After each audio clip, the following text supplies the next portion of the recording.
Good morning, YouTube. Warbles on a lot here. Just getting ready for the Outsiders broadcast, followed by First Dog on the Moon. I'm hoping it's Sunday, 17th of July.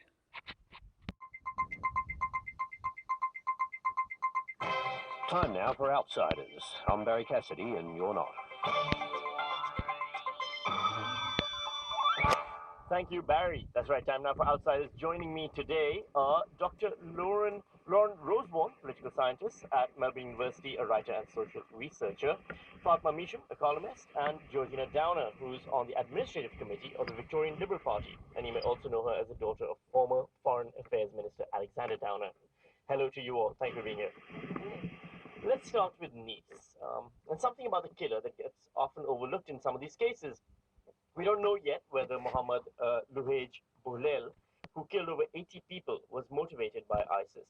But we do know he had a criminal record of domestic violence. That's something he's had in common with Umar Mateen, who killed 53 people in mass shootings in a gay nightclub in Orlando, whose wife also left him for being abusive. Robert Deere, the Planned Parenthood shooter from last year in America, previously arrested for sexual violence. And it's basically more common in mass murderers that they have a history of domestic violence, 98% of whom tend to be men, by the way. Given that domestic violence and violence against women overall has been in the news, Lauren, do you think that this is something that's getting the scrutiny it finally deserves now as a topic? No, because we're obsessed with looking at religion as a reason, as a motivating factor. So we tend not to look at things such as masculinity because it's the common link. It's far stronger a link than I would say in terms of radicalization or strong religious affiliation. But yet, it's a much more palatable, considering the political climate that we're in, much more palatable narrative than saying this is actually gendered. Georgina, do you agree? I no, I probably don't agree there. We need to remember that what turns these people over the edge is that radicalization. So we look at someone like Khaled Sharif. He was very involved in organized crime, in bikie gangs, and then became radicalized, went to Syria, and then we saw those, obviously shocking images of his son holding up the severed head. Here we see a guy who had mental health problems, apparently has descended into petty criminality, and then the radicalization can happen over a few weeks, even a few hours. But it's that radicalization that then tips these people over the edge and causes them to commit these mass crimes. But some of the examples given were also of people who, for example, weren't Muslim radicals or even Christian radicals. They didn't have any of those kind of philosophies. Fatma, where do you? I was going to reinforce the idea that it does seem to cut across different backgrounds. Like Anders Breivik was, expressed utter contempt for women. I don't remember the name of the Alta Vista shooter, but he perpetrated that violence because he was really upset about being constantly in the friend zone, maybe. I don't know. But I think there does seem to be a common denominator, and I would agree with Lauren's argument that we don't do enough to examine masculinity as a factor in these expressions of violence. Like it is masculinized violence, if just looking at the statistics, looking at it statistically in terms of who perpetrates mass murder. So I was talking to a psychologist friend of mine, and she said that part of the problem is that maybe if you cast a net aimed at at misogyny for psychopathy, for example, then the net is too widely cast. There's just too much misogyny in culture and society. Do you think that's a way that something can be addressed, Georgina? I mean, I don't think we need to conflate the two issues. I mean, people who commit these mass murders are obviously people who have a very twisted view of reality, and whether that's expressed through domestic violence, misogyny, it may be manifested in very different ways. But it's what turns them over the brink here. And I mean, this guy Bulal, he may very well have gone about his business being a pretty disappointing individual and misogynistic, domestic violence, but without committing mass atrocities, but for the radicalization. And that's what's really disturbing here is the grip that Islamic State has. I mean, 2 years ago, the head of Islamic State calling out to brothers around the world and sisters, by the way. So this isn't just limited to men. We also have women committing these atrocities as well. To use any tools at their disposal, be they trucks, be they cars, be they the common kitchen knife. And this is where it's so scary. This can happen really quickly. People with a predilection for violence can be tipped over the edge by these incitements from Syria. Is there a thing? Do you feel maybe there's a connection then, Josina, between people with that predilection for violence and certain aspects of the ISIS call to arms, for example? Well, it doesn't seem to be as neat as that, does it? I mean, we have instances in Bangladesh, for example, recently where these were pretty well-educated, middle-class guys who were radicalized and then committed mass atrocities. So it doesn't necessarily mean that someone's disenfranchised, that they're a creepy individual, a misogynist, that they become radicalized. There are so many different factors at play. But what is the uniting factor here is that they are incited from this twisted ideology that's coming out of the Middle East, this Islamic State ideology, which is a twisted form of Islam, and it's something that we are really struggling to deal with. And I think for France, especially, which has a very high Muslim population, the largest population of Muslims in Europe, 5 million, they really are struggling to deal with this problem. How to combat it? They have the highest number of foreign fighters of any European country too, and their security forces just cannot cope. Fatma, is that where you think the blame lies as well? Sure. I would question the idea.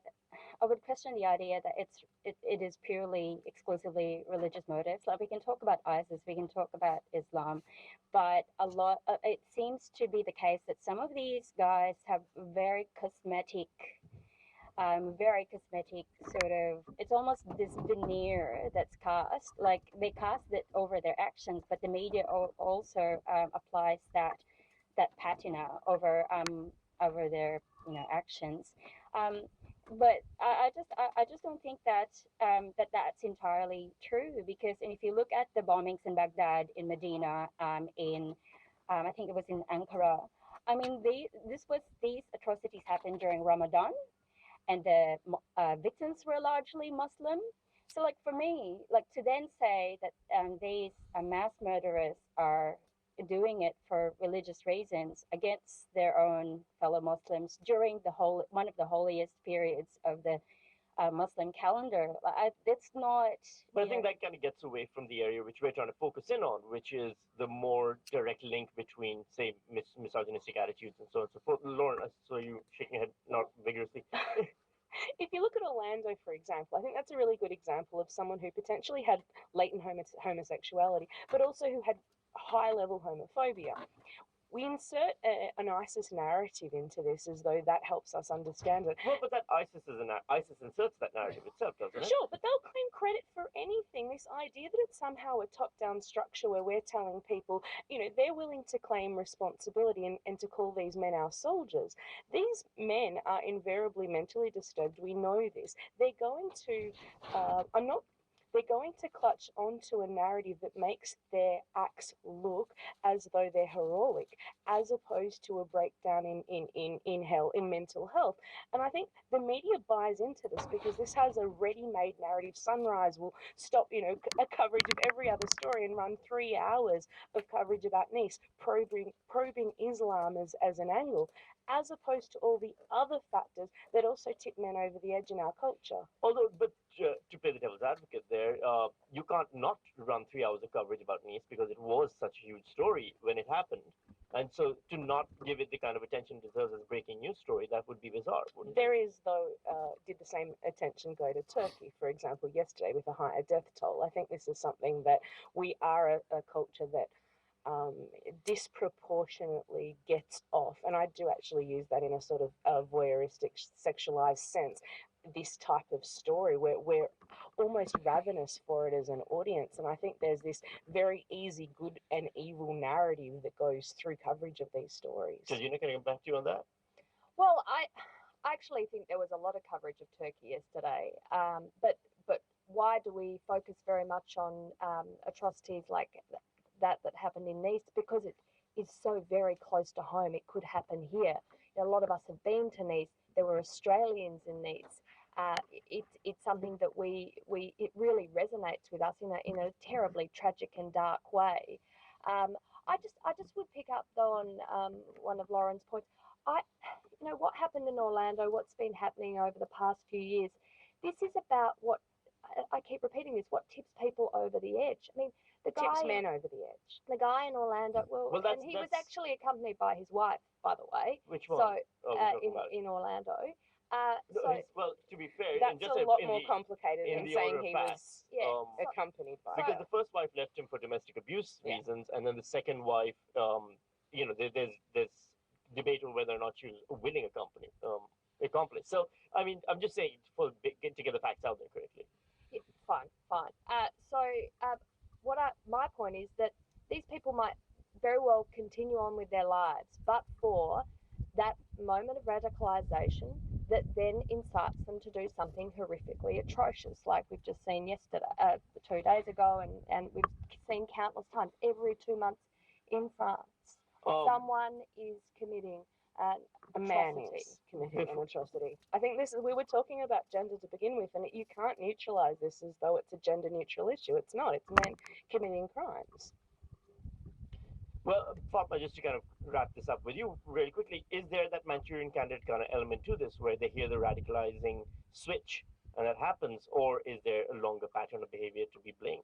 I've got no idea. It's a complex area, and there are several variables, but you can't get away from the fact that these men do seem to have in common either a domestic violence background or a history of expressing contempt for women, and that deserves its own area of study, the way that we have studied Islamist radicalization. So I think I tend to see violence as a continuum. So once you get past beating your own wife, then that to me, it doesn't seem that far-fetched to imagine that would then escalate to further violence against other people.